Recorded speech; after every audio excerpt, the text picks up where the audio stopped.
বিনোদন জগতের তারকাদের রাজনীতিতে যোগদান নতুন কিছু নয়। সারা বিশ্বের বহু অভিনেতা ও অভিনেত্রী রাজনীতিতে এসে সফল হয়েছেন।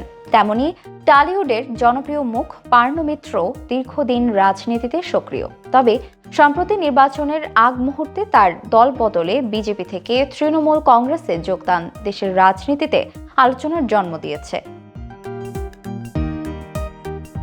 রাজনীতিতে পার্নো মিত্রের যাত্রা দীর্ঘদিনের। তিনি পশ্চিমবঙ্গের রাজনীতিতে সক্রিয় ছিলেন বিজেপির একজন গুরুত্বপূর্ণ মুখ হিসেবে। 2021 সালের বিধানসভা নির্বাচনে বরানগর কেন্দ্র থেকে বিজেপির প্রার্থী হিসেবে ভোটে লড়েছিলেন, যেখানে তৃণমূল প্রার্থী তাপস রায়ের বিরুদ্ধে প্রতিদ্বন্দ্বিতা করার পর জয় পাননি। এরপর থেকেই রাজনৈতিক মহলে তার দলবদলের গুঞ্জন শুরু হয়।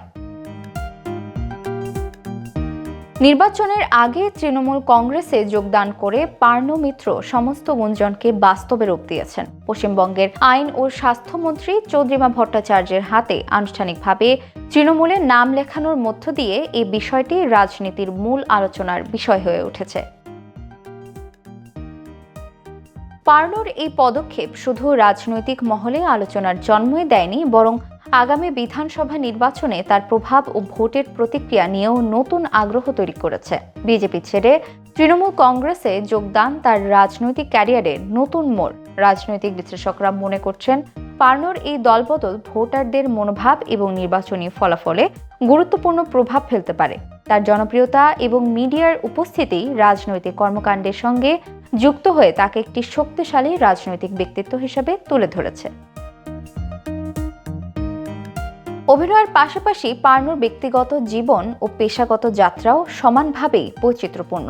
তার পৈতৃক বাড়ি বাংলাদেশের চট্টগ্রামে। শৈশব ও কিশোর বয়স কেটেছে Alipore multipurpose government girls high স্কুলে। পরবর্তীতে লেডি ব্র্যাবোর্ন কলেজ থেকে ইংরেজি সাহিত্যে স্নাতক ডিগ্রি অর্জন করেন তিনি।